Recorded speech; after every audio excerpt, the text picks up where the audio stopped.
3:47 a.m., and I was alone with 5 white shirts that could ruin my life.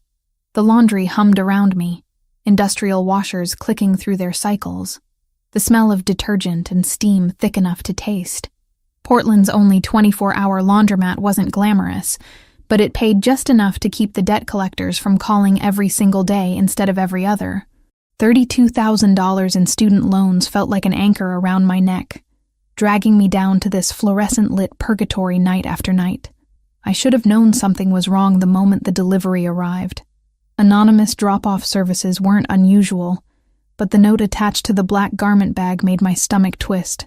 Urgent cleaning required. Discretion essential. Payment double standard rate upon pickup. Double rate meant an extra $200. $200 I desperately needed before Friday's rent deadline. I unzipped the bag. 5 shirts. Italian silk, custom tailored, the kind that cost more than my monthly grocery budget. And every single one was ruined by dark crimson stains that spread across collars, cuffs, and sleeves in patterns I recognized immediately from my abandoned chemistry degree. Blood. Human blood, if the color and consistency were any indication. My hands trembled as I laid them across the stainless steel sorting table. This wasn't a nosebleed or cooking accident. The spatter patterns were violent, chaotic. Someone had been hurt badly while wearing these shirts. Or someone else had been hurt near whoever wore them. I should call the police, turn them in, walk away from whatever darkness had walked through my door at 3 a.m. But rent was due in 4 days. My checking account had $63. The student loan payment I'd deferred twice already would default next month if I couldn't scrape together at least the minimum. I pulled on latex gloves and got to work. Cold water first, always cold for blood. The proteins would set permanently under heat, becoming impossible to remove. I filled a basin, added hydrogen peroxide, and a specialized enzyme cleaner I'd learned about in biochemistry class before dropping out. Salt came next, drawing out the hemoglobin through osmosis. The stains began to lift, slowly transforming clear water into something rust-colored and sinister. I worked methodically, mechanically, trying not to think about whose blood this might be, whether they were alive or dead, whether I was destroying evidence of a crime or just doing laundry for someone who'd had a very bad night. 2 hours passed. My back ached from bending over the basin. The shirts gradually returned to their original pristine white, though I had to scrub the collars 3 separate times with baking soda paste before the last traces disappeared. I was pressing the final shirt when the bell above the entrance chimed. My head snapped up. We got occasional walk-ins even at this hour, usually drunk college students or night shift workers. But something about the way the door opened, slow and deliberate, made every nerve in my body stand at attention. The man who entered didn't belong in a laundromat. He belonged on magazine covers or in boardrooms, somewhere money and power lived openly instead of hiding in blood-stained silk.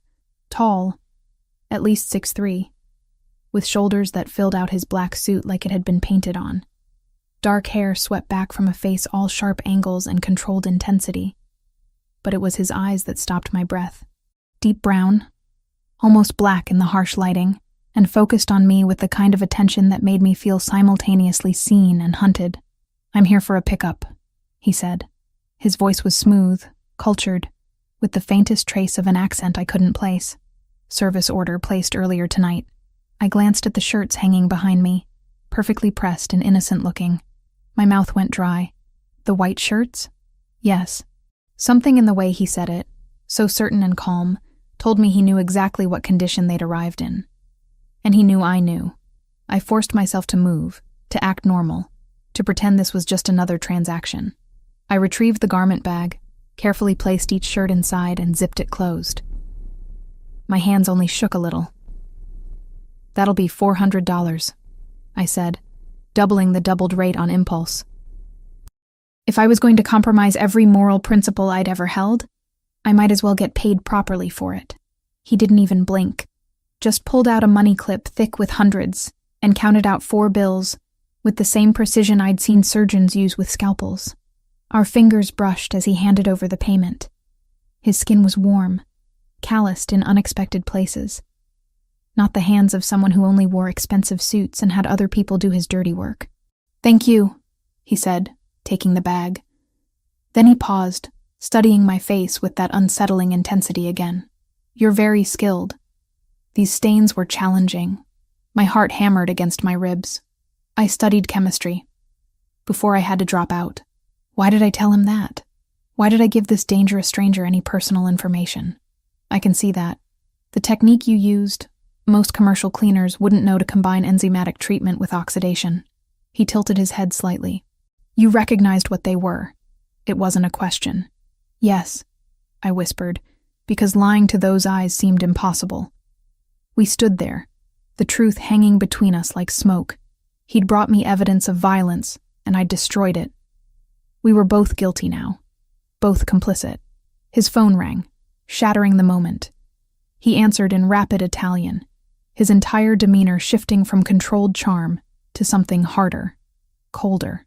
When he switched back to English, his voice had edges that could cut. "How many vehicles?" A pause. "And you're certain they're Verciani's people?"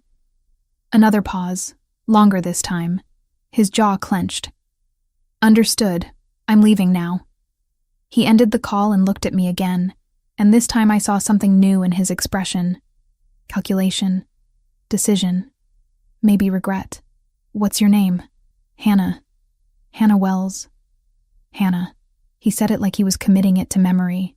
"You need to come with me. Right now." I actually laughed, a sharp, almost hysterical sound. "Excuse me? The cameras outside this building have been monitoring my movements for the past week. Anyone who's seen with my property becomes a target for people who want to use them against me." He stepped closer, and I caught the scent of expensive cologne and something metallic underneath. "The men watching saw you handle those shirts. They'll assume you know something. They'll come for you to find out what." "That's insane. I'm just a laundry worker. I don't know anything about whatever you're involved in. That won't matter to them." The certainty in his voice terrified me more than any threat could have. This wasn't manipulation or exaggeration. This was simple, brutal fact. I can't just leave. I have a job, a life. I'm not going anywhere with a complete stranger who brought me blood-soaked clothing in the middle of the night. "My name is Gabriel Moretti," he said. "And in approximately 3 minutes, this building is going to become very dangerous for both of us. You can come with me voluntarily, or you can stay and explain to very violent men why you were handling evidence of their rivals' activities." As if summoned by his words, headlights swept across the front windows. Not the usual scattered traffic of Portland's night shift, but 4 vehicles moving in formation, slowing as they approached our block. Gabriel saw them too. His entire body went rigid, one hand moving to his waist where I suddenly noticed the slight bulge of a concealed weapon. "Hannah." My name was a command now, stripped of all pretense. "Come with me. Now." The first window exploded inward in a spray of glass and wood, the crack of a gunshot echoing through the industrial space. I didn't think. Didn't question. Just ran. Gabriel grabbed my arm and pulled me toward the back exit, his body between me and the shattered storefront. More shots followed, punching through washing machines and walls, the sound deafening in the enclosed space.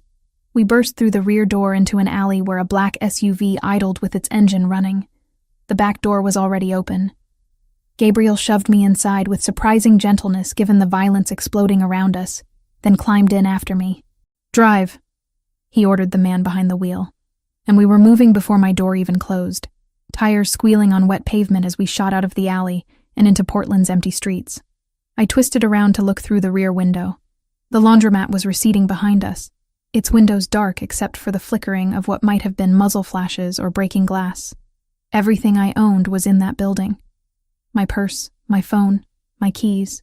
The life I'd been barely holding together had just shattered as completely as those windows, and I was racing away from the pieces in a stranger's car, with no idea where we were going, or whether I'd just been saved or captured.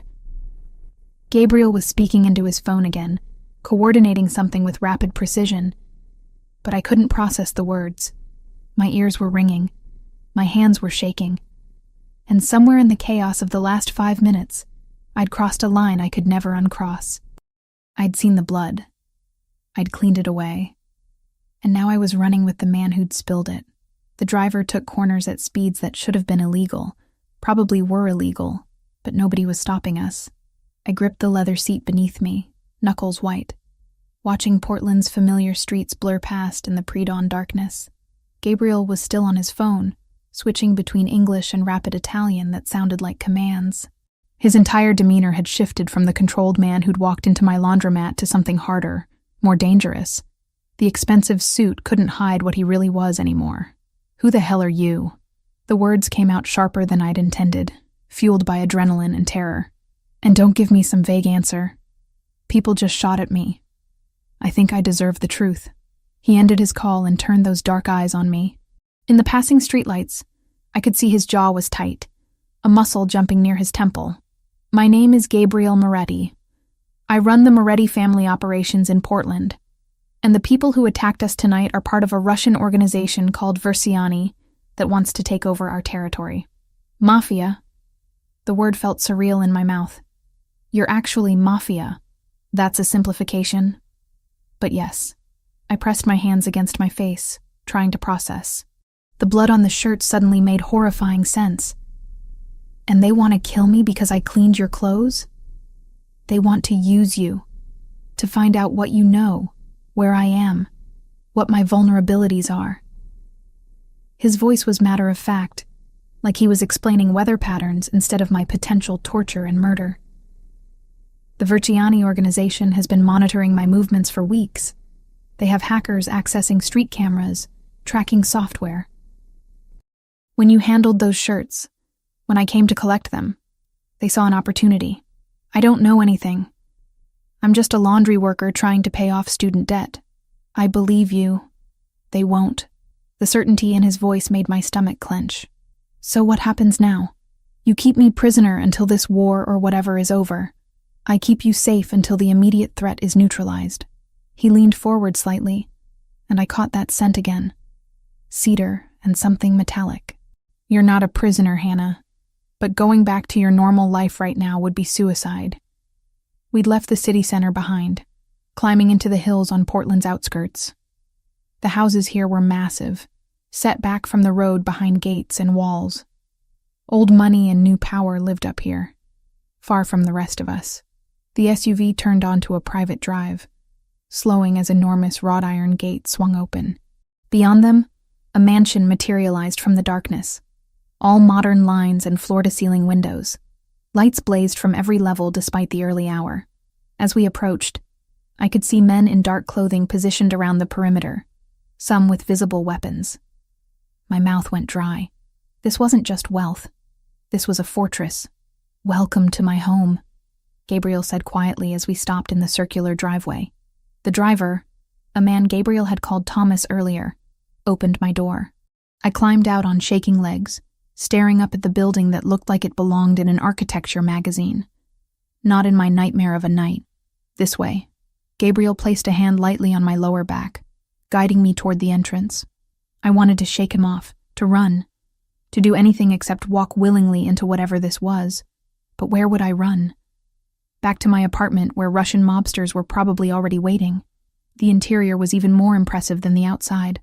Marble floors, soaring ceilings, artwork that looked expensive and probably was. Everything was immaculate, tasteful, designed to intimidate while pretending not to. "I want my phone," I said, stopping in the foyer. "I need to call someone. My roommate will be worried. My boss at the laundromat needs to know I'm not coming in. Your phone was in your purse, which is currently buried under debris from the attack." Gabriel's expression softened slightly. "I'll provide you with a secure line to make any necessary calls. But Hannah, you need to understand that anything connected to your old life can be tracked, used against you. So I'm just supposed to disappear? No contact with anyone? No explanation? Temporary disappearance. And yes, for your safety and theirs." I wanted to argue, to fight, but exhaustion was hitting me hard. The adrenaline that had carried me through the escape was fading, leaving behind bone-deep weariness. I can't afford to lose my job. That rent I mentioned? It's due in 4 days. The student loans are automatically withdrawn from my account. If I don't work, I default. If I default, I'm done. Something flickered across Gabriel's face. Not pity exactly, but understanding maybe. How much do you owe? That's none of your business. How much, Hannah? $32,000, I said, hating how defeated I sounded. Plus 3 months back rent I've been juggling. The laundromat pays $9 an hour plus tips that don't exist. I work 60 hours a week and barely make enough to keep the collectors from calling. He studied me for a long moment. I'll compensate you for the time you're here. Whatever you would have made working, plus expenses for anything damaged or lost tonight. And I'll handle the situation with your employer. Handle it how? I'll make sure they understand you had a family emergency. That you'll be back when the situation resolves. They won't fire you. The casual certainty that he could control that, control anything, should have angered me. Instead, I just felt numb. And if I say no, if I demand you take me back right now, then I'll take you back, and I'll assign protection to watch your apartment, though I can't guarantee it'll be enough if Versiani commits resources to getting to you. His eyes never left mine. The choice is yours, Hannah. It always is. But understand what you're choosing. I thought about my studio apartment with its broken heater and thin walls, about walking to work in the dark, alone, with the knowledge that men with guns might be waiting, about the laundromat's shattered windows and the blood that might be mine next time. Fine, I whispered. I'll stay. Temporarily. Relief crossed his features, quickly masked. Thomas will show you to your room. If you need anything, there's an intercom system. Someone is always available. Always watching, you mean? Always protecting. He reached into his jacket and pulled out his phone, checking a message. His expression darkened. Excuse me. I need to make some calls. He disappeared down a hallway, already dialing, leaving me alone with Thomas. The driver was older than Gabriel, maybe 40, with the kind of weathered face that said he'd seen things he'd rather forget. This way, Miss Wells, he said, his voice surprisingly gentle. I know this is a lot to process, but the boss doesn't make these decisions lightly. If he says you're in danger, you're in danger. I followed him up a curved staircase to the second floor, down another hallway lined with closed doors. He stopped at one and pushed it open, gesturing for me to enter. Calling it a room was like calling the Pacific Ocean a puddle.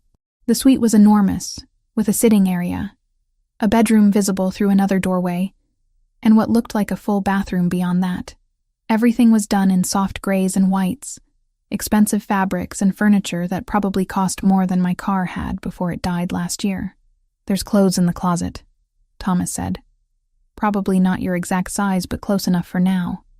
Bathroom's stocked with whatever you might need. Kitchen is downstairs if you get hungry, but someone will bring breakfast up around 7 if you'd rather. Why are you all being so nice? The question came out before I could stop it. I'm nobody. Just some girl who cleaned the wrong shirts. Thomas's expression grew sad. The boss lost someone once. Someone who got caught in the crossfire of this life. He doesn't forget.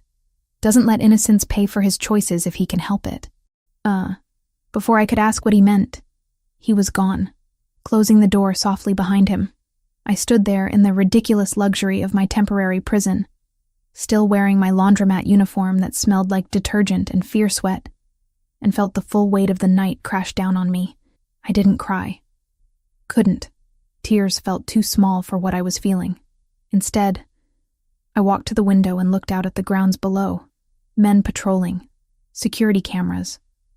A wall surrounding everything. This was Gabriel Moretti's world. Violent and controlled. Beautiful and terrible. And somehow, in the space of a few hours, it had become mine too. I should have been terrified. Should have been planning escape. But as I stood there watching dawn begin to break over Portland, all I could think about was the way Gabriel had shielded my body with his when the bullets started flying. The way he'd asked about my debt like it mattered. The warmth of his hand on my back as he guided me inside. This man was dangerous, criminal, everything I should stay far away from. So why did I feel safer here, behind his walls, than I had in months? I woke to sunlight streaming through unfamiliar windows and the disorienting sensation of silk sheets against my skin.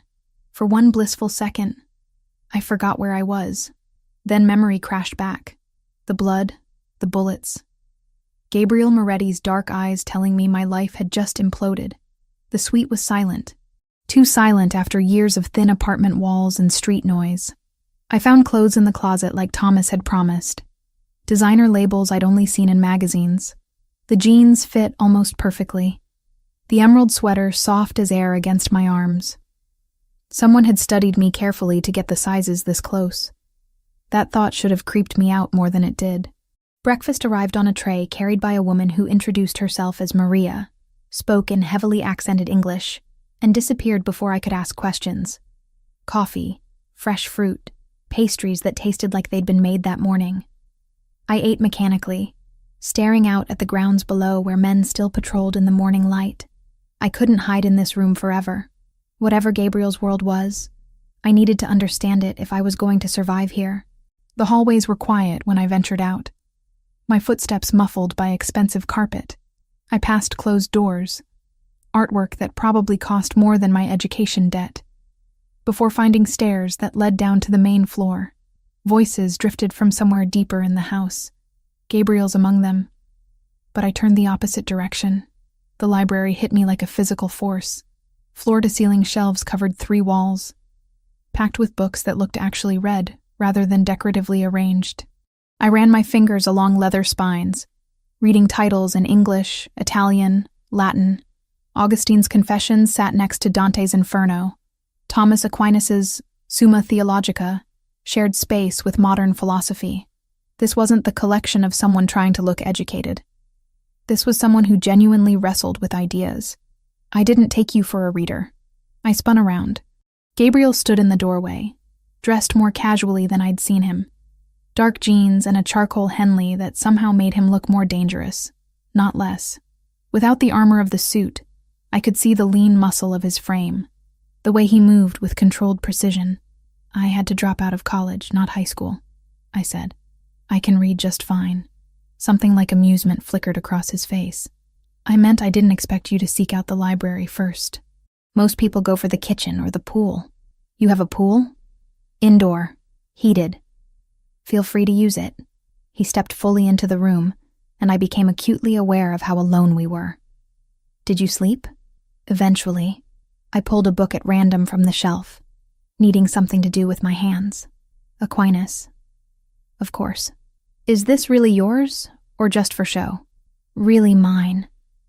My mother insisted I receive proper education, even if it was in subjects that had nothing to do with the family business.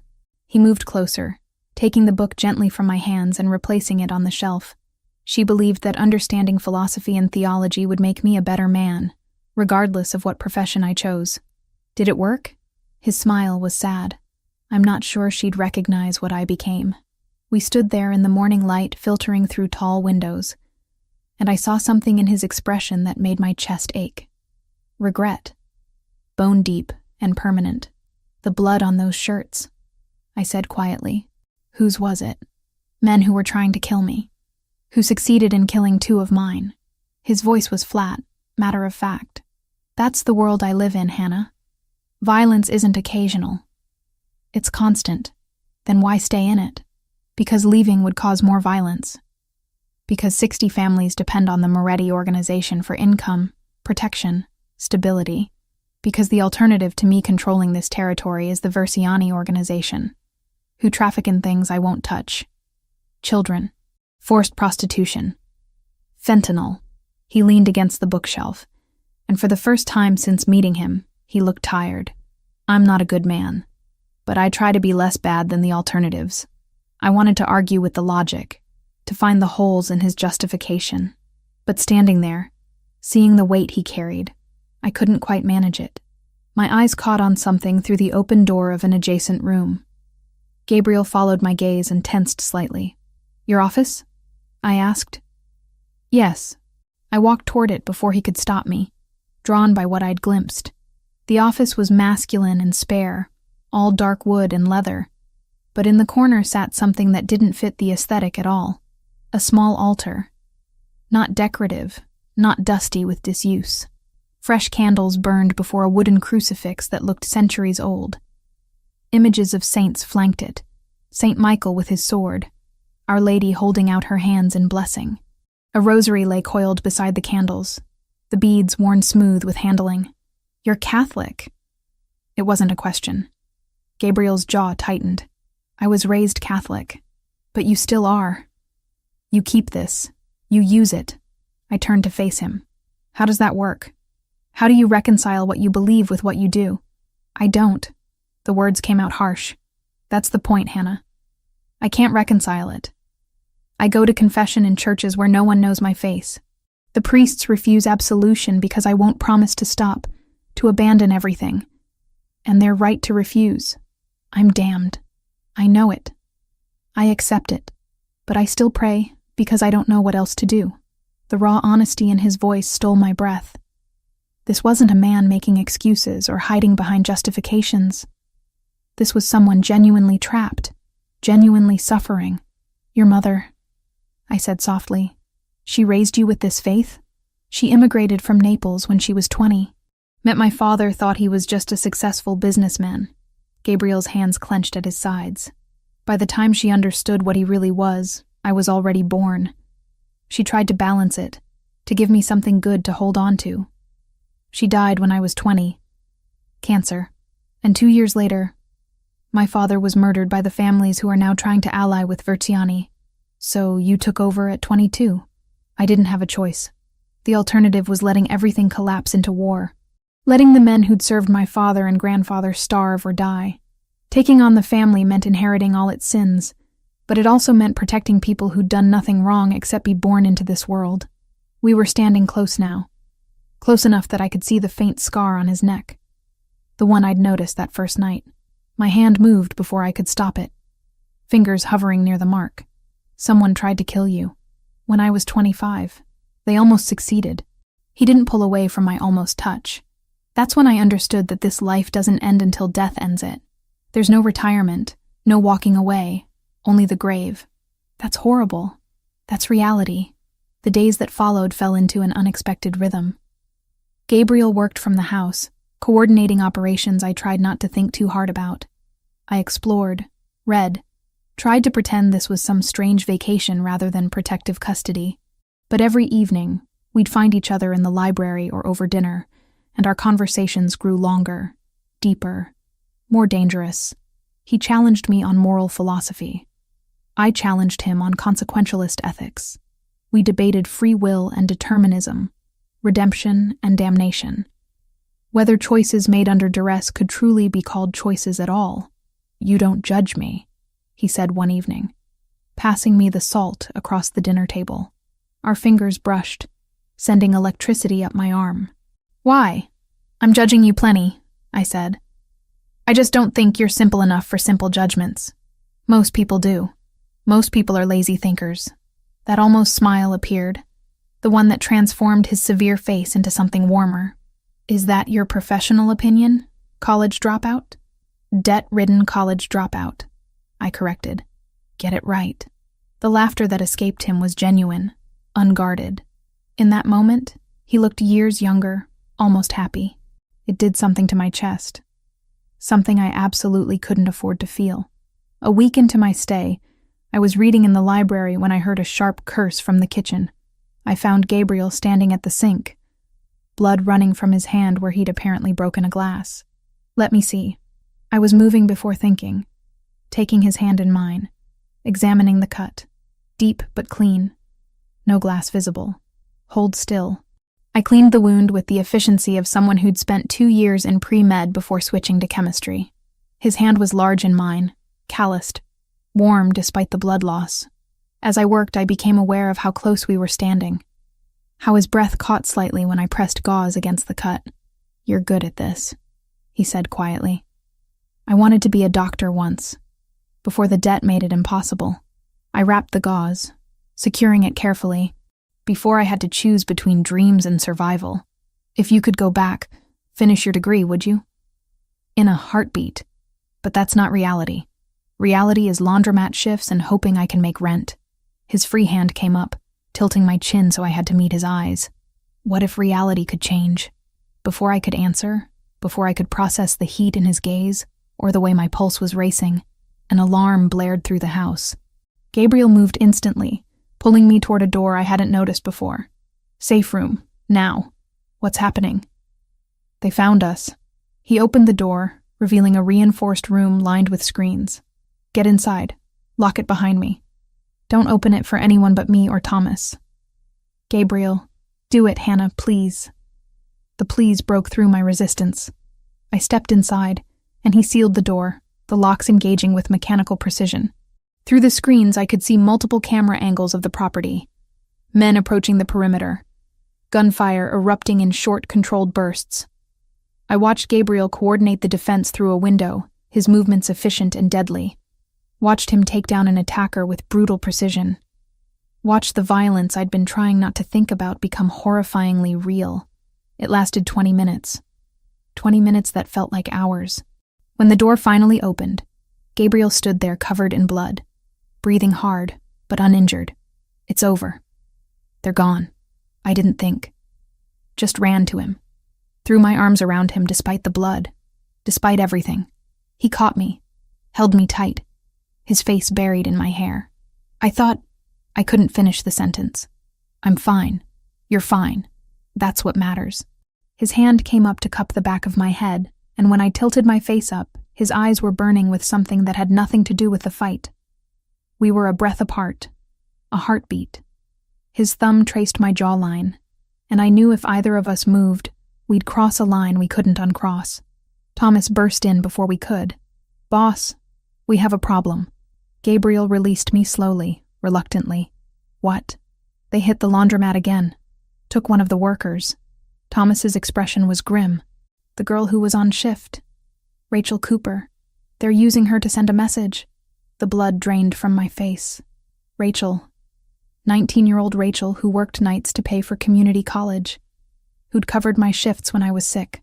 Who was now in the hands of people who'd just tried to kill us. No, I whispered. No, this is my fault. They took her because of me. Gabriel's hand found mine, gripped tight.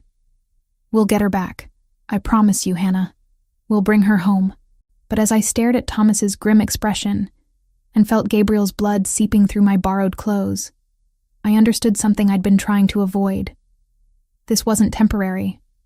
This wasn't protection until things blew over. This was my life now. Violent and impossible. Beautiful and terrible. And the man whose hand I was holding, the man I was starting to care about far too much, lived in a world where innocent people paid the price for his war. The question was whether I could live in that world too. Rachel, 19 years old, community college student, the girl who'd covered my shifts when I had the flu last winter. Now she was a hostage because someone had seen her at the laundromat where I worked, assumed she knew something, anything about Gabriel Moretti. We're getting her back. I wasn't asking. I was telling him. Gabriel's expression was carefully neutral, the mask he wore when making tactical decisions. Hannah, you don't understand what you're asking. I understand perfectly. Rachel is in danger because of me, because I cleaned your shirts and they think she's connected to you through me. I stepped closer, forcing him to meet my eyes. You said you don't let innocence pay for your choices. Prove it. Thomas cleared his throat. Boss, the message came through one of our informants. They're holding her at a warehouse in the industrial district. They want a meeting. You for the girl. It's a trap, Gabriel said flatly. Obviously, I shot back. But you can't just leave her there. I can send a team, negotiate through intermediaries. There are protocols for situations like this. Protocols that get hostages killed when organizations like Versiani decide they're more useful as examples. I crossed my arms. I know Rachel. I can help. Let me be part of the negotiation. Gabriel's head snapped toward me. Absolutely not. You're not trained for this. You'd be walking into a combat situation with no protection, no experience. I'll have you. The words came out quieter than intended. You'll be there. Your team will be there. And Rachel knows my voice. Trusts me. If she sees me, she'll stay calm. That has to count for something. He studied me for a long moment, and I could see the war happening behind those dark eyes. The part that wanted to protect me at all costs, battling with the part that understood I was right. If I agree to this, you follow my orders exactly. No improvisation, no heroics. You do exactly what I tell you, when I tell you. His voice was steel. "And you wear protection. Full tactical vest. Everything." "Done." Thomas made a sound that might have been approval or concern. "I'll coordinate with the team. We can have eyes on the location within the hour." The next 2 hours were a blur of preparation. Gabriel's people moved with military precision, mapping the warehouse, identifying entry points, planning contingencies. I was fitted with a bulletproof vest that felt heavier than it looked, given an earpiece so I could hear Gabriel's instructions. He checked every strap personally, his hands gentle despite the urgency. "This protects your torso. Not your head, not your limbs. You stay behind cover. You don't expose yourself to get a better view or to help. Understood?" "Yes." His jaw tightened. "I need you to promise me, Hannah. Promise you won't do anything reckless." "I promise." I caught his hand before he could pull away. "Gabriel, you're coming back from this too, right?" Something vulnerable flashed across his face. He pulled me into a small room off the main hall, away from the organized chaos of his team preparing. Inside was what I'd glimpsed before, the private chapel his mother had maintained. Candles flickered before the crucifix, casting shadows across his features. He knelt without speaking, and I watched as he bent his head, rosary beads sliding through his fingers. His lips moved in silent prayer, and I understood what I was witnessing. A man asking for protection he wasn't sure he deserved. A man carrying the weight of faith and sin in equal measure. I knelt beside him, not to pray. I'd left religion behind years ago, but to be present. To share this moment of vulnerability he was offering me. When he finally looked up, his eyes were burning. "Something changed when you walked into my life. I don't know what it is, or how to explain it. But the thought of you getting hurt tonight," he couldn't finish. "Then make sure I don't." I reached up, touched his face, feeling the rough stubble against my palm. "Come back to me. Both of us come back. Hannah." My name was almost a prayer on his lips. Then we were kissing, desperate and urgent, his hands cupping my face like I was something precious he was terrified to break. I tasted fear and need, and something deeper, something that had been building between us since that first night in the laundromat. When we broke apart, both breathing hard, the tactical vest between us suddenly felt like a wall. "After," he whispered. "After this is done, we talk about what this is." "After," I agreed. The warehouse district was exactly as ugly as expected. Abandoned buildings, broken windows, the smell of rust and decay. Our convoy stopped 3 blocks away, and Gabriel's team spread out with practiced efficiency, taking positions around the perimeter. Thomas stayed with me as Gabriel coordinated through his earpiece. "You ready for this?" "No, but I'm doing it anyway." "That's how you know you're brave." "Doing it scared," Gabriel returned, his face hard. "They're expecting me in 10 minutes. I'll approach from the south entrance. Hannah, you'll be 30 feet behind me, visible but not close enough to be grabbed immediately. When I give the signal, you call out to Rachel. Make her look at you, not at them. Understand?" "I understand." "Thomas, you're with me. The rest of the team has their positions." We moved through the darkness, every sense heightened. I could hear my own heartbeat, feel the weight of the vest, taste copper fear on my tongue. Gabriel moved like a predator, controlled and lethal, and I followed in his wake. The warehouse entrance gaped like a mouth. Light spilled from inside, harsh and industrial. Gabriel held up a hand, and I stopped where he indicated, pressing against a concrete pillar. He walked forward alone. I couldn't see inside from my position, could only hear through the earpiece. "Moretti, you came." A voice, heavily accented. "Russian. You have something of mine. I want her back." "You mean something of hers?" A pause. "Where is the girl? The laundry worker?" "We know she's here." My blood ran cold. They wanted me specifically. "Change of plans," Gabriel said calmly. "You get neither of us. You get to walk away alive. That's the deal." Laughter. Then gunfire. Everything happened at once. Gabriel's voice in my ear, sharp and commanding. "Now, Hannah." I stepped into the entrance, saw Rachel zip-tied to a chair, terrified, but alive. "Rachel, look at me." It's Hannah! Look at me! Her head snapped toward my voice, and in that second of distraction, Gabriel's team moved. They came from every direction, a coordinated assault that turned the warehouse into chaos. I saw Gabriel take down 2 men with brutal efficiency, saw Thomas fire with surgical precision, saw Rachel's captor reaching for her, and without thinking, I grabbed a pipe from the ground and threw it with all my strength. It hit his shoulder, not enough to stop him, but enough to make him turn. Enough for one of Gabriel's men to get a clear shot. Then someone was cutting Rachel free, pulling her toward the exit, toward safety. Gabriel was suddenly at my side, blood on his shirt but moving, alive. Go, now! He pushed me toward the exit as more shots echoed behind us. We made it to the vehicles. Rachel was shaking, sobbing, but unhurt physically. Gabriel's team secured the perimeter as we pulled away, and only then did I see the blood spreading across Gabriel's left arm. You're hit. Grazed. I've had worse. But his face was pale. Back at the mansion, a doctor I hadn't met treated Gabriel's wound while I sat with Rachel, holding her hand as she cried. She didn't ask many questions. Maybe she was too traumatized. Or maybe she understood that knowing less was safer. Gabriel arranged everything. A car to take her to family in Seattle, her aunt who'd agreed to let her stay until things settled. Therapy sessions paid for anonymously. A new phone with a number only I had. Thank you, she whispered to me before leaving the next morning. You didn't have to come for me. Yes, I did. I hugged her tight. Take care of yourself, Rachel. When the car disappeared down the drive, I felt something break inside me. The weight of what had happened, what could have happened, hit all at once. My hand started shaking. Gabriel was there immediately, his good arm coming around me. Come on, let's get you inside. But once we were inside, once the door closed and we were alone in the hallway, everything that had been building between us ignited. He backed me against the wall, his mouth finding mine with an urgency that stole my breath. I gasped against his lips, and he swallowed the sound, his hands sliding into my hair. I watched them almost take you, he breathed against my neck. Watched you throw that pipe and thought my heart would stop.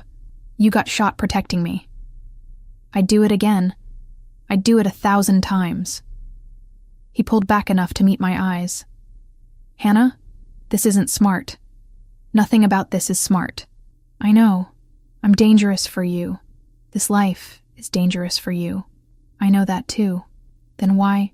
I kissed him quiet, pouring everything I couldn't say into it. All the fear and relief and this impossible thing growing between us that felt too big to name. He lifted me easily, his injured arm apparently not bothering him enough to stop, and carried me upstairs to his room. Not the guest suite. His room, with its massive bed and windows overlooking the city lights.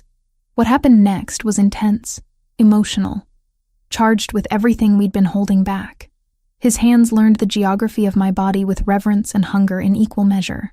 Every touch said things we weren't ready to speak aloud. Afterward, we lay tangled together in his sheets, my head on his chest, listening to his heartbeat slow. What are we doing? I whispered. His fingers traced patterns on my bare shoulder. I don't know, but I don't want to stop. Even though it's complicated? Especially because it's complicated. Nothing worth having is simple, Hannah. I tilted my head up to look at him. In the dim light, he looked younger, less burdened, almost at peace. I'm falling for you, I admitted. And it terrifies me. Good, he kissed my forehead, because I fell for you the moment you looked at those blood-stained shirts and chose to clean them anyway. You've been ruining me ever since. Ruining you? Making me want things I thought I'd given up on. Making me hope. His voice roughened. Making me think that maybe redemption isn't completely impossible. I didn't have words for that. So I kissed him instead, slow and deep, and let my body say what my voice couldn't. Tomorrow would bring new complications. Tomorrow we'd have to face what this meant, where it could possibly go. But tonight, we had this, each other. And for now, that was enough. The morning after Rachel left for Seattle, I woke tangled in Gabriel's sheets with sunlight streaming across his bare shoulders. He was already awake, propped on one elbow, watching me with an intensity that should have been unnerving, but somehow wasn't. "How long have you been staring?" I asked, my voice still rough with sleep. "Long enough to memorize the way you look when you're not guarding yourself." His fingers traced the curve of my jaw. "You frown slightly. Even in sleep. I have a lot to frown about. Student debt, unstable employment, being hunted by Russian mobsters." I caught his hand, pressing a kiss to his palm, falling for a man who lives in a world I don't understand. "You understand more than you think."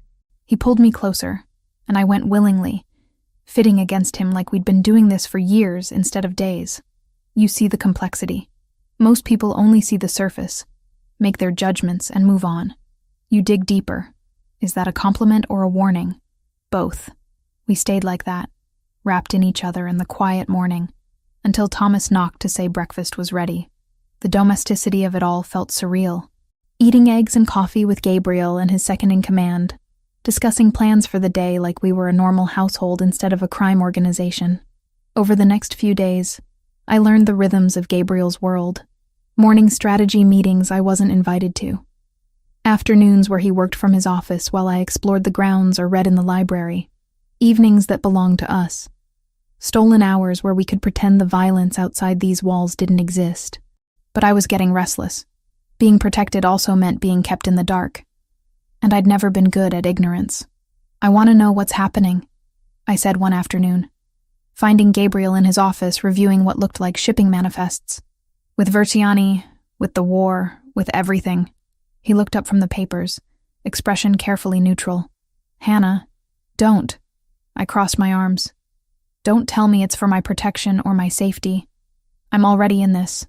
Rachel got taken because of me. I participated in a rescue operation. I'm sleeping in your bed. You don't get to shield me from information now." Something like respect flickered in his eyes. "You're right. What do you want to know?"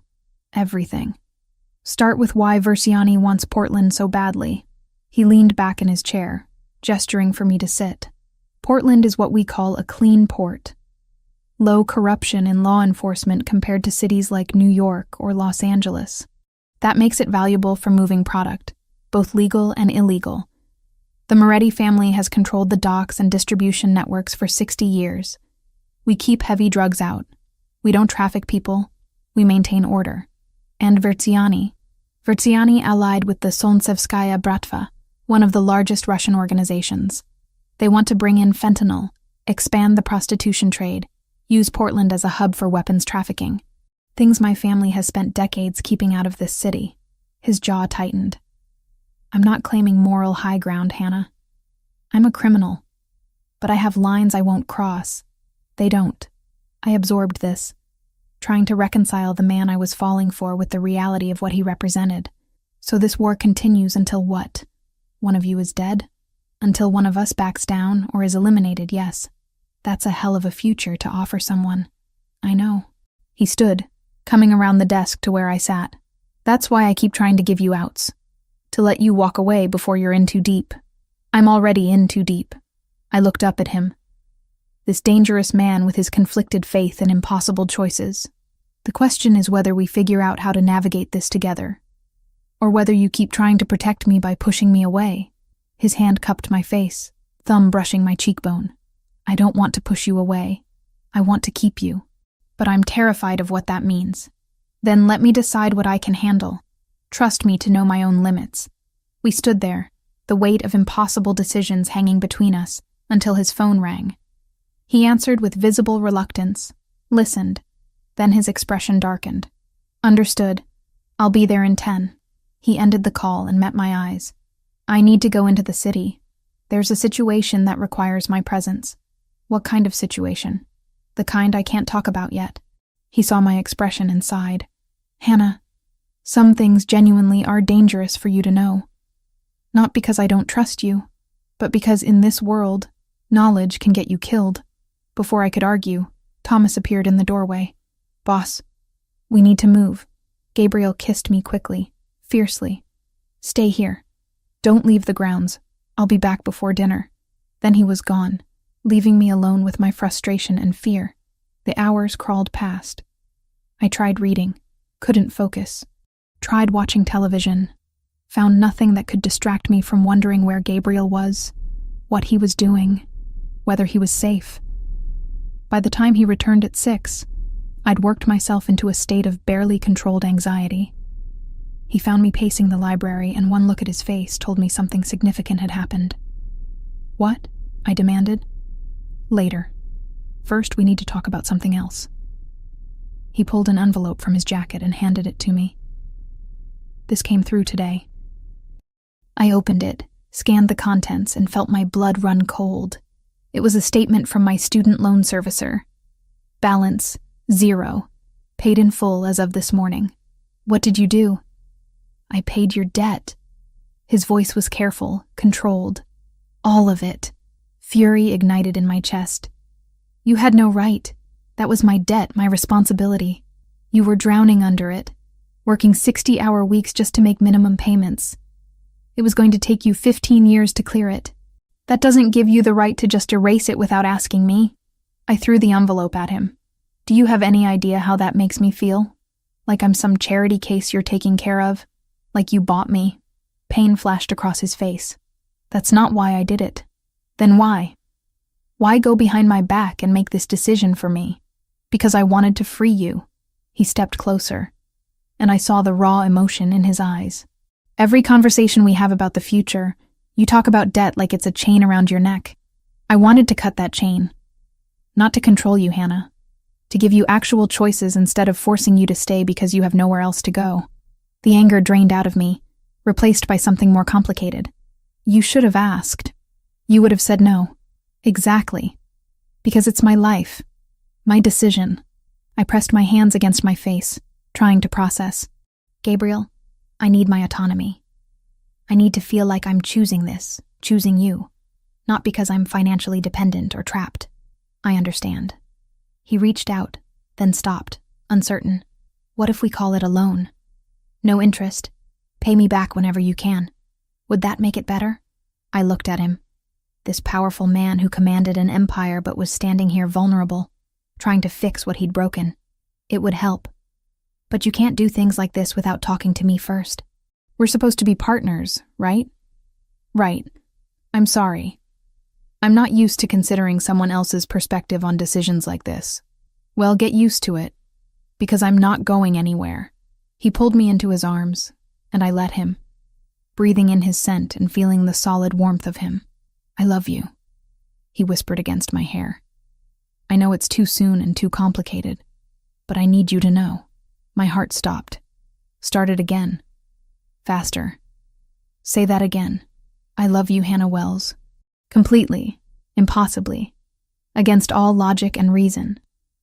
I pulled back to look at his face, saw the truth blazing in those dark eyes. "This is insane. We've known each other less than 2 weeks. I know. You're a criminal. I'm trying to be a normal person. I know that too. And I love you back, which makes me just as crazy as you are." The smile that broke across his face was transformative, turning him from dangerous to beautiful in the space of a heartbeat. He kissed me until we were both breathless, until the world narrowed to just this, just us. That evening, Gabriel did something unexpected. He invited Thomas and 3 other men to dinner, formally introducing me as someone important to him. Not as a guest, not as someone under protection, but as his partner. Thomas lifted his glass. To Hannah, who's apparently the only person who can make the boss smile genuinely. The others laughed, echoing the toast, and I felt the weight of acceptance. These men who'd served Gabriel for years were welcoming me into their circle. After they left, Gabriel and I attempted to cook dinner together. It went poorly. We burned the pasta, oversalted the sauce, and ended up ordering pizza while laughing at our complete domestic failure. "My mother would be horrified," Gabriel said, stealing a slice from the box. "She spent years trying to teach me proper Italian cooking." "Tell me about her." I curled up next to him on the couch, our usual positions reversed, him relaxed for once. "She was fierce. Immigrated from Naples when she was barely 20, spoke broken English her entire life, but ran our household like a general." His expression softened with memory.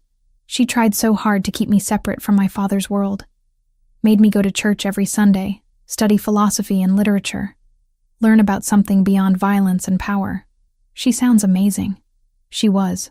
When she got sick, when we knew it was terminal, she made me promise to try to be better than what I was born into.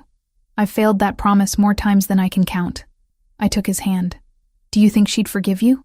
For the choices you've made? I don't know. I'd like to think she'd understand the impossible position I was in. 22 years old, suddenly responsible for an empire and hundreds of lives. He met my eyes. But meeting you, Hannah, you make me want to try again. To actually honor that promise instead of just carrying the guilt. That's a lot of pressure to put on one person. You didn't ask for it, but you inspire it anyway. He pulled me closer. You make me think redemption might actually be possible. Before I could respond, his phone buzzed. He checked it, and his entire body went rigid. What? Thomas just confirmed intelligence from one of our people inside Verciani's organization. He stood, already moving toward his office. They're planning a coordinated strike, 3 targets simultaneously. Here, my downtown office, and the laundromat. Ice flooded my veins. When? Dawn tomorrow. They want to hit us when they think we're least prepared. He was already making calls, coordinating defenses. This is the big push, Hannah. Either we stop them now, or this war escalates beyond anything we've seen. I watched him transform from the man who'd just been laughing over burned pasta into the calculated leader who commanded an organization. Both were real. Both were him. What do you need from me? I asked. He stopped mid-dial, looked at me. I need you to stay safe. That's all. Gabriel, please, Hannah. I can't coordinate a defense if I'm worried about you being in the crossfire. Let me do this knowing you're protected. I wanted to argue, but I saw the fear underneath his command, the genuine terror of losing me. Okay, I'll stay here. Stay out of the way. But you come back to me. Whatever happens, you come back. Always. He kissed me hard, desperate. I promise. As he left to prepare for war, I stood alone in his office, staring at the crucifix on his private altar. And for the first time in years, I found myself praying, not because I believed, but because he did. And if there was any power listening, any mercy available, Gabriel Moretti deserved it more than most people would ever understand. Tomorrow would bring violence, choices that couldn't be undone. But tonight, I loved a complicated man who was trying to be better than his circumstances allowed. Gabriel divided his forces with military precision, spreading maps across the dining table as dawn approached. Thomas would defend the mansion with the bulk of the men. Another team would secure the downtown office. That left the laundromat. I'm going there, I said, before he could assign it to someone else. Every head in the room turned toward me. Gabriel's expression hardened. Absolutely not. I know that building better than anyone here. Every exit, every blind spot where the equipment is positioned. I crossed my arms. You need every advantage you can get, and I'm offering one. Hannah, don't. I moved closer, lowering my voice so only he could hear. You said we're partners. That means I get to fight too. Especially for a place that's only a target because of me. The muscle in his jaw jumped. He was furious, terrified, and I could see him calculating odds, weighing risks.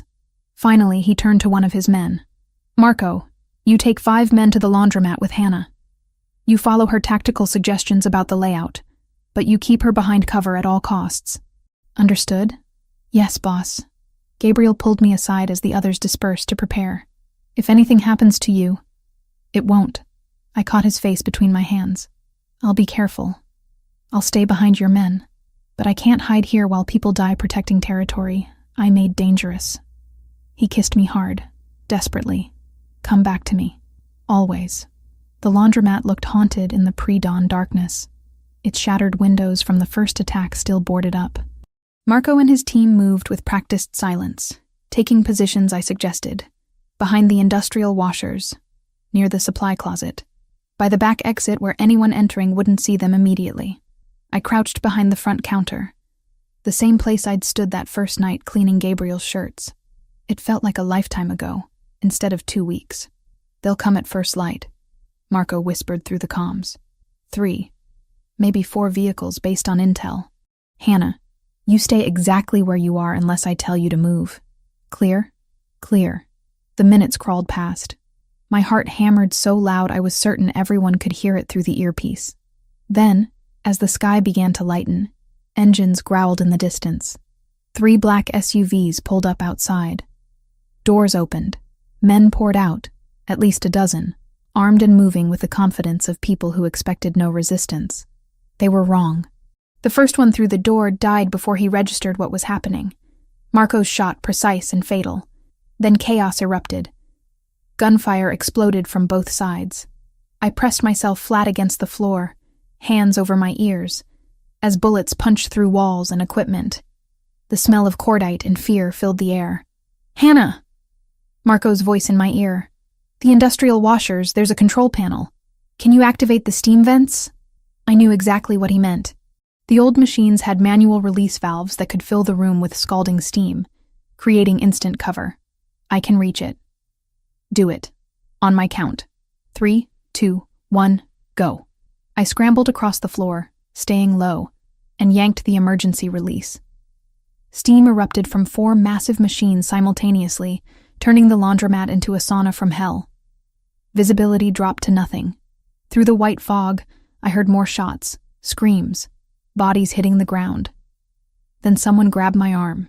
I reacted on instinct, driving my elbow back into soft tissue. The man grunted, released me, and I saw the gun in his hand rising toward Marco, who was focused on a target to his left. A metal pipe, one I'd used 1,000 times to unjam the dryers, lay within reach. I grabbed it and swung with every ounce of strength I had. It connected with his temple with a sound I'd never forget. He dropped like a puppet with cut strings, the gun clattering from his hand. For a second, I thought he was just unconscious. Then I saw his eyes, open and empty, blood pooling beneath his head. I'd killed him. The pipe fell from my numb fingers. I stared at my hands, at the man I'd just ended, and felt something inside me crack. Hannah, down! Marco tackled me as more shots tore through the space where I'd been standing. The steam was clearing. Bodies littered the floor, most in Verciani colors, but 2 in the dark suits Gabriel's men wore. The attack lasted maybe 15 minutes total. Felt like hours. When silence finally fell, Marco checked the perimeter while I sat against the wall, unable to stop shaking. The dead man was 3 feet away, his blood mixing with water from burst pipes. We need to move, Marco said gently. Boss is already asking for status. Are you hurt? No. My voice sounded distant, disconnected. I killed someone. You saved my life. That man would have shot me in the back. He crouched beside me. I know it doesn't help right now, but you did what you had to do. Through my earpiece, I heard fragments of other battles. Gabriel at the downtown office, his voice tense but controlled. Thomas at the mansion, reporting casualties. 2 of Gabriel's men dead at our location. 3 more wounded across all sites. But they'd repelled the attacks. They'd won. The victory felt hollow as Marco helped me to my feet and guided me over bodies toward the exit. Back at the mansion, organized chaos reigned. The injured were being treated. The dead counted. Damage assessed. I stumbled out of the SUV covered in blood that wasn't mine and found Gabriel emerging from another vehicle, his left arm hanging useless, crimson spreading across his white shirt. You're hit. I was running before I finished processing, reaching him as he swayed slightly. It's nothing. Through and through, missed the bone. But his face was gray, his breathing shallow. You're okay. Tell me you're okay. I killed someone. The words tumbled out. He was going to shoot Marco, and I hit him with a pipe, and now he's dead and I can't stop seeing his eyes. Gabriel pulled me against him with his good arm, and I felt him trembling too. Or maybe that was me. Maybe it was both of us. I'm sorry. God, Hannah, I'm so sorry you had to do that. Thomas appeared with the doctor, a man who looked exhausted and efficient in equal measure. Boss, you need treatment now. Take care of everyone else first. Gabriel? I said firmly, finding some core of steel beneath the shock. Sit down. Let him treat you. That's an order. Something like pride flickered in his eyes despite the pain. Yes, ma'am. I held his good hand while the doctor worked, removing the bullet, cleaning the wound, stitching it closed. Gabriel didn't make a sound, but his grip on my hand tightened until I thought bones might break. "You'll live," the doctor pronounced finally. "But no heavy lifting for at least 2 weeks. The shoulder needs time to heal properly. After everyone else was treated, after the bodies were removed and the wounded settled, after the sun had fully risen on a day we'd both survived, Gabriel and I found ourselves alone in his bedroom. We were covered in blood and dirt and trauma. Too exhausted to sleep, too wired to rest. "I've never taken a life before," I whispered, staring at my hands. "I've spent years trying to save things, heal things, and in 10 seconds I just ended someone." Gabriel sat beside me on the edge of the bed, his injured arm in a sling. "I know this doesn't help, but it gets easier. The guilt becomes something you carry instead of something that paralyzes you. I don't want it to get easier." I looked at him. "I don't want to become numb to this." "Then don't. Hold on to that horror. It means you're still human." He touched my face with his good hand. "But Hannah, you survived. We both did. And 2 of my men didn't. That's the cost of this world." The weight of it crashed over me then. Everything I'd been holding back. The terror, the violence, the impossible choices. I broke, finally, sobbing against his chest, while he held me as tightly as his injuries allowed. "This can't continue," I said when I could speak again. "This constant war, the attacks, the bodies, it has to end." "I know." His voice was grim. "Versiani crossed a line today. He coordinated simultaneous attacks on 3 locations. That's a declaration of total war. There's only one way this ends now. What do you need?" He pulled back to look at me. "I need you to understand that what comes next is going to be brutal. Final. I'm going to eliminate Versiani and dismantle his organization completely. That means people are going to die. Probably a lot of people. Can you do it? Actually finish this? With Thomas, with our alliances, yes. But it'll take planning, resources, time we'll use to recover and prepare." His eyes searched mine. "The question is whether you can live with me after I do it." I thought about the man I'd killed today. The weight of that single death. Gabriel carried dozens, maybe hundreds, and he was asking if I could love him despite that burden. Or maybe because he carried it so I wouldn't have to. "Yes," I said quietly, "because the alternative is more nights like this one. More innocent people caught in crossfire. More people like Rachel taken as pawns." I caught his face between my hands. "End it, Gabriel. Whatever it takes. Just end it so we can actually have a future instead of surviving until the next attack." Something raw and vulnerable crossed his expression. "I love you. Even covered in blood. Even traumatized. Even after killing someone to protect my men. Maybe especially then. I love you too. All of you. Even the parts that scare me." I kissed him softly. "Now let's sleep. We both need it." We cleaned up minimally, too exhausted for anything thorough, and collapsed into bed together. Gabriel held me carefully, mindful of his injury, and I pressed against his warmth, grateful beyond words that we'd both survived. But as I drifted toward sleep, I couldn't stop seeing those empty eyes, couldn't stop feeling the pipe connecting with bone, couldn't stop knowing that I'd crossed a line that could never be uncrossed. Tomorrow we'd plan. We'd coordinate. We'd prepare for the final confrontation with Versiani. Tonight we mourned. For the men who died protecting us, for the innocence I'd lost, for the future we were trying to build from blood and impossible choices. And in the darkness, listening to Gabriel's breathing slow into sleep, I made my own decision. If he was going to end this war, I'd stand beside him, not behind him, not protected and sheltered, but beside him, as an equal partner. Whatever came next, we'd face it together, even if it damned us both. The week after the coordinated attacks felt like living in suspended animation. Gabriel's shoulder healed slowly, the wound angry and requiring daily attention from the doctor. I changed his dressings each morning, my hand steady even though my mind wasn't. The nightmares came every night. The man I'd killed, his eyes empty and accusing. The pipe connecting with bone. The weight of ending a life, no matter how justified. Sitting on my chest until I couldn't breathe. "You need to talk to someone," Gabriel said on the 3rd day, watching me jolt awake for the 2nd time that night. Someone trained to help with this. I'm fine. You're not. And that's okay. But you don't have to carry this alone. He reached for his phone with his good hand. I know someone. Discreet, experienced with trauma. Will you at least meet with her? I wanted to refuse on principle, but the exhaustion won out. Okay. Dr. Sarah Chen arrived the next day, a woman in her 50s with kind eyes and a no-nonsense demeanor. We talked in the library, Gabriel having made himself scarce, and for the first time since the laundromat, I spoke the truth aloud. I took a life, and I'd do it again to save Marco. But that doesn't make it easier to live with. No, she agreed. It doesn't. And anyone who says differently is lying or broken. You're supposed to feel this weight. It means you're still human. Over the following days, we talked through the trauma, developed coping strategies, acknowledged the impossible position I'd been in. It didn't erase what I'd done, but it helped me contextualize it, carry it without being crushed. Gabriel spent his recovery coordinating with Thomas and captains from allied families. Maps covered his office walls, marked with locations and routes. Intelligence reports stacked on every surface. They were planning something massive.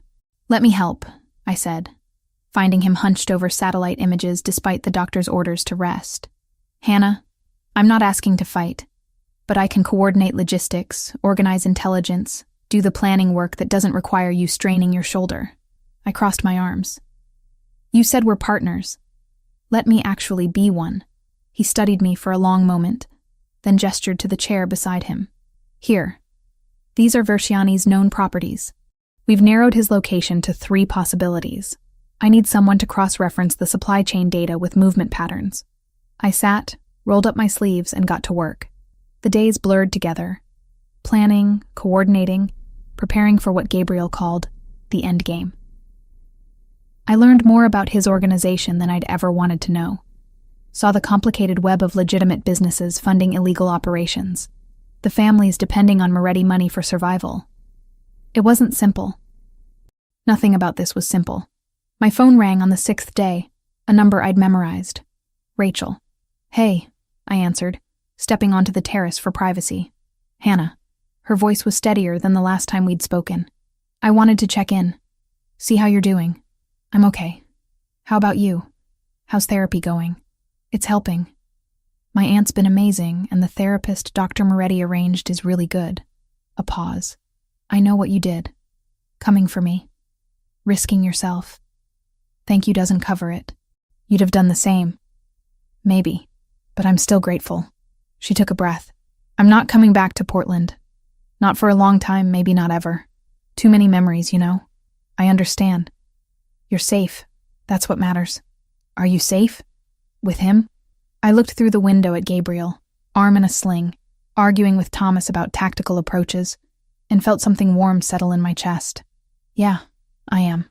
After we said goodbye, I found Gabriel in his private chapel. He knelt before the crucifix, rosary beads moving through his fingers, lips forming silent prayers. I'd seen him here before, but this felt different, more desperate. I knelt beside him without speaking. He didn't acknowledge me at first, lost in whatever conversation he was having with God. Finally, he finished, crossing himself with practiced precision. Tomorrow, he said quietly. We move tomorrow night. Tell me the plan. We've located Verciani's compound. It's fortified, but we have allies willing to help. The Romano family from Sacramento, they've been hit by Verciani's expansion too. Together, we have the numbers. He turned to face me. It's going to be brutal, Hannah. People will die. Probably some of mine. Definitely most of his. And you? I'm leading the assault. Thomas will coordinate secondary teams, but I need to be there. Need to finish this personally. Fear clawed at my throat. Your shoulder isn't fully healed. It's healed enough, and this can't wait. Every day we delay, Verciani fortifies more, brings in more men. He caught my hand, held it tight. I'm asking God to protect my people, to let us end this without losing anyone else. I don't know if he's listening, but I have to try. He's listening, I said, surprising myself. I don't know if I believe anymore, but if he exists, he hears you. What if he doesn't forgive me? What if I'm damned for everything I've done? Everything I'm about to do? I touched his face, made him look at me. Then you're damned for trying to protect people, for keeping worse things out of this city, for caring enough to ask for forgiveness even when you know you might not receive it. That has to count for something. He kissed me then, desperate and gentle, like he was trying to memorize the taste of me. If something happens tomorrow, don't. You're coming back.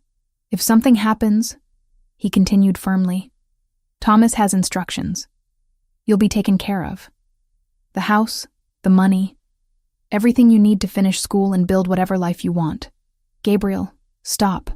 I need you to know. Need you to understand that loving you has been the best thing I've done in a very long time. You made me want to be better. That's worth everything. I couldn't respond. Couldn't speak past the emotion clogging my throat. So I just held him, there in his chapel, while he prayed, and I hoped. The next evening, I watched from the mansion as 3 convoys left, heading into the night. Gabriel in the lead vehicle, Thomas coordinating from the second, allied families in the others. 18 hours of waiting stretched ahead of me. Mrs. Rosa found me in the library around midnight, brought tea I didn't drink, and sat beside me in comfortable silence. The older woman had returned from her recovery a week ago, moving slower but determined to resume her duties. He'll come back, she said finally. Mr. Gabriel always comes back. How do you know? Because he has something to return to now. Before you, he was just surviving. Now he's living. She patted my hand. That makes all the difference. The updates came sporadically through the night. Contact made, perimeter breached, heavy resistance. Then nothing for hours that felt like centuries. Dawn was breaking when Thomas's voice finally crackled through the secured line. It's done. Verziani's dead. We're coming home. I didn't realize I was crying until Mrs. Rosa handed me tissues. They returned as the sun fully rose, vehicles battered and men exhausted. Gabriel emerged from the lead SUV covered in blood, favoring his injured shoulder, but alive. Alive and walking toward me with purpose. I met him halfway across the drive and he pulled me against him with his good arm, face buried in my hair. It's over. It's finally over. You're hurt. Reopened some stitches. Nothing serious. He pulled back to look at me. We lost 3 men. Good men. But Verziani's entire operation is dismantled. His lieutenants are scattered or dead. The Russians are pulling back to Seattle. Portland is ours again. The cost was written on his face, in the exhaustion lines and the weight in his eyes. 3 more names to add to the burden he carried. Over the next 2 days, we held funerals. Private ceremonies for the fallen, their families compensated, their sacrifices honored. Gabriel spoke at each one, his voice steady despite the grief, promising these men hadn't died for nothing. On the 3rd day, he found me in the garden, staring at roses I didn't see. We need to talk, he said. Something in his tone made my stomach clench. Okay. We walked to the terrace, sat on the low wall overlooking the grounds. He was quiet for a long moment, choosing words carefully. The war is over. Verziani is dead. His organization destroyed. You're safe now, Hannah. Actually safe, not just protected. He took my hand, which means you have a choice. You can stay here with me in this life, or you can leave, start over somewhere new. I have money set aside, enough for you to finish school, live comfortably, never worry about debt again. I stared at him. You're giving me an out. I'm giving you freedom. Real freedom, not the illusion of it. His grip tightened. I love you, more than I thought possible. But I won't trap you here with guilt or obligation or financial dependence. If you want to leave, I'll help you go. No strings, no consequences. And if I want to stay, then you stay knowing exactly what you're choosing. Knowing that I'm a criminal, that danger might always exist, that this life is complicated and morally ambiguous at best. I pulled my hand free, stood, and walked to the edge of the terrace. He was offering me everything I'd lost when those bullets shattered the laundromat windows. My freedom, my education, my future without the crushing weight of debt. All I had to do was walk away from the man I loved. I spent 2 days thinking, walking the grounds, talking to Dr. Chen, weighing options and futures and impossibilities. Gabriel gave me space, didn't pressure, just waited with patient desperation. On the morning of the 3rd day, I found him in his office. "I'm staying," I said.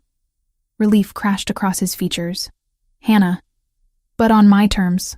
I moved closer. "I'm going back to school, finishing my chemistry degree. And I'm working in that legitimate pharmaceutical lab you own, the one developing affordable generics. Not as your kept woman, but as an employee earning my own money. Done. Anything else? I pay you back for the debt. Not all at once, but gradually. So I know I earned my freedom rather than having it given to me. If that's what you need, yes. And we're partners. Real partners. No more protecting me by hiding information or making decisions without me. We face things together or not at all." He stood, crossed to me, cupped my face in both hands. "Partners. Equal partners. I promise." "Then yes, I'm staying. I'm choosing you. This life. All of it. Complications and danger and impossible morality included." He kissed me until we were both breathless, until the decision felt sealed and permanent. "I'll spend the rest of my life trying to be worthy of that choice." "You already are," I whispered. "You just don't see it yet." 6 months after the final operation against Versiani, I sat in a university lecture hall taking notes on organic chemistry like a normal 26-year-old student. Except I wasn't normal anymore. I'd killed a man, fallen in love with a criminal, chosen a life most people would never understand. But as I copied molecular structures into my notebook, surrounded by students 10 years younger who'd never held a gun or watched someone die, I felt something I hadn't experienced in years. Hope. The semester flew past in a blur of labs and lectures, equations and experiments. Gabriel had been true to his word, paying my tuition while I slowly transferred money back to him each month from my salary at Moretti Pharmaceuticals. The lab was legitimate, developing affordable generic medications for communities that couldn't afford brand names. My chemistry background made me useful immediately, and for the first time since dropping out, I felt like I was doing something meaningful with my education. Gabriel had changed too. The mansion felt less like a fortress now, more like an actual home. Mrs. Rosa had recovered completely, bustling around with her previous energy, occasionally shooting me approving looks when Gabriel wasn't watching. The security remained, always would, but the constant tension had eased. Portland was stable. The families had reached an understanding. Life had found a rhythm. "You're thinking too loudly again," Gabriel said one evening as we prepared dinner together. We'd gotten marginally better at cooking, though Mrs. Rosa still intervened when we attempted anything complicated. "Just processing," I said, chopping vegetables with more confidence than I'd had 6 months ago. "It's strange how normal this has become. Going to class, working at the lab, coming home to you. Like we're just a regular couple. Are we not?" He wrapped his arms around me from behind, chin resting on my shoulder. "I go to my office, you go to yours. We have dinner, argue about what to watch on television, fall asleep together. Seems fairly normal to me. Except your office involves coordinating shipping routes for both legal and questionably legal cargo. And there are armed men patrolling our property. Minor details." I could hear the smile in his voice. "The important parts are normal." That weekend, Thomas came to dinner with his girlfriend, a woman named Sarah, who taught elementary school, and had no idea about the Moretti family business beyond vague import-export descriptions. She was sweet, funny, and completely charmed by Thomas's gruff exterior hiding genuine kindness. "So, how did you two meet?" Sarah asked over pasta that Mrs. Rosa had mercifully prepared. Gabriel and I exchanged glances.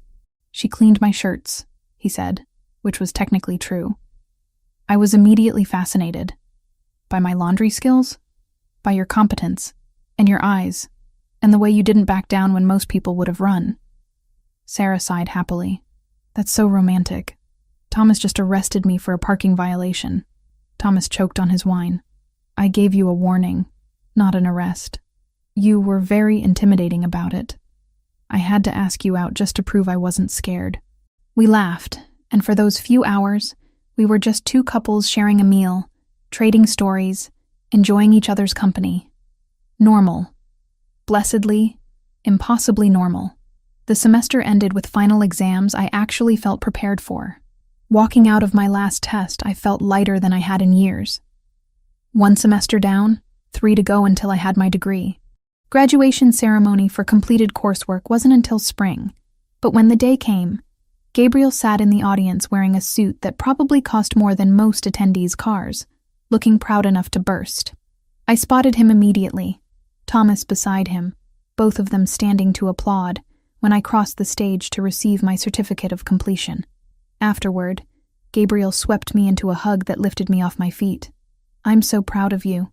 It's 1 semester. Not even a full degree yet. It's proof that you're building the future you want. That matters." He set me down, brushed hair from my face. "Dinner tonight. Just us. I have something I want to ask you." My heart skipped. "Gabriel, tonight," he repeated, kissing me softly. "Let's celebrate first." The evening was perfect.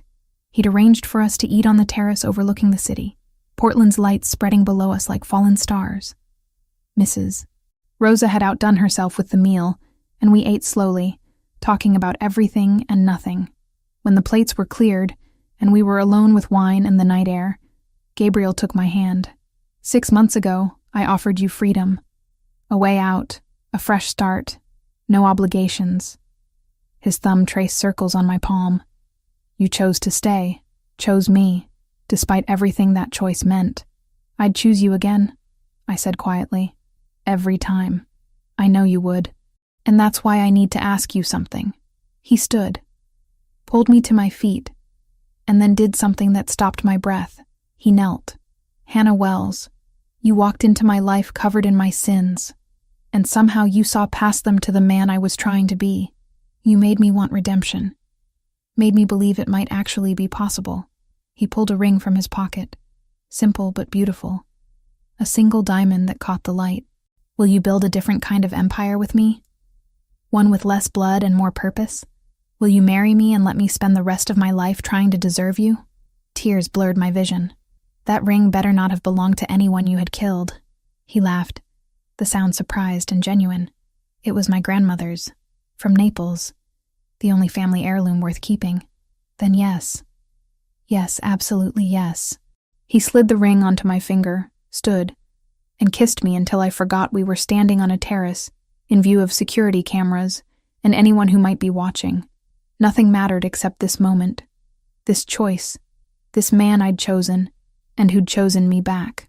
We married quietly 6 months later in a small chapel on the edge of Portland, the same one Gabriel's mother had attended when she first immigrated. The priest who performed the ceremony was old, had known Gabriel since childhood, and understood the complexity of blessing a union between a criminal and the woman who loved him anyway. "Do you take this man?" Father Michael asked, his voice weathered but kind.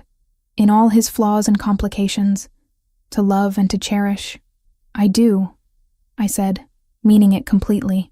"And do you," he turned to Gabriel, "promise to honor this woman, to protect her not by hiding truth, but by facing it together, to build a life worthy of the love she offers?" "I do," Gabriel said, his voice steady despite the emotion in his eyes. "Then by the power vested in me, I pronounce you husband and wife. May God have mercy on you both, and may you find the redemption you seek together." We kissed as husband and wife while Thomas applauded, and Mrs. Rosa cried happy tears, and the morning sun streamed through stained glass windows, painting everything in shades of hope.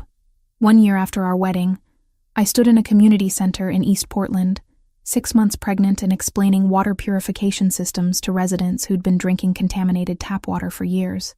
The project was ambitious. Installing filtration systems in underserved neighborhoods using Moretti money, redirected from less savory sources. Gabriel stood beside me, his hand resting protectively on my lower back, answering questions about funding and sustainability. He'd changed so much from the man I'd met in that laundromat. Still dangerous when necessary, still connected to a world I didn't fully understand, but actively working to transform his family's legacy into something better. "You're doing a good thing here," an elderly woman told us as the presentation ended. "My grandkids can finally drink water without getting sick. That matters more than you know." After the event, Gabriel and I attended a charity fundraiser where the Moretti name was becoming associated with community development rather than just whispered rumors of organized crime. It was slow, this transformation, and probably would never be complete. But it was real, intentional, worth the effort. Standing in that ballroom, my hand resting on my growing belly while Gabriel spoke with city officials about the next phase of the water project, I thought about the woman I'd been 18 months ago, drowning in debt, working 60-hour weeks, barely surviving. That woman would never have believed this future was possible. "You're thinking loudly again," Gabriel murmured, pulling me close as the orchestra played. "Just grateful," I said, "for all of it. Even the complicated parts." "Especially the complicated parts?" "Especially those." I looked up at him. This man I'd cleaned blood from, fought beside, chosen despite everything. We're building something good here. Something that matters. We are. His hand covered mine on my stomach, feeling our daughter kick. She's going to grow up in a better world than I did. That's the promise I'm keeping. We're keeping it together. He kissed my forehead, held me close while music played and Portland's elite mingled around us, never knowing the full truth of who Gabriel Moretti was, or what we'd survived to get here. Our story wasn't a fairy tale. It was messier than that, more complicated, built from blood and impossible choices and love that probably shouldn't have worked but did anyway. The man I'd married still carried the weight of his past. I carried the weight of the life I'd taken. We both had scars that would never fully heal, but we also had each other. Had a future we were actively building rather than just surviving. Had a daughter on the way, who would inherit a legacy we were working to transform. As Gabriel led me onto the dance floor, as the city lights of Portland glowed beyond the windows, as our daughter moved beneath my hand, I understood something I'd been trying to articulate for months. Redemption wasn't about erasing the past or pretending it didn't exist. It was about acknowledging what you'd done, carrying that weight honestly, and still choosing to build something better going forward. Gabriel and I would never be innocent. But we could be intentional, could use the power and resources of the Moretti family to create the kind of change that actually mattered, could love each other through the complexity and complications and impossible morality of it all. That would have to be enough. And looking at my husband's face as we danced, feeling our daughter kick, thinking about the community center kids who could finally drink clean water, I realized something crucial. This was everything I really wanted.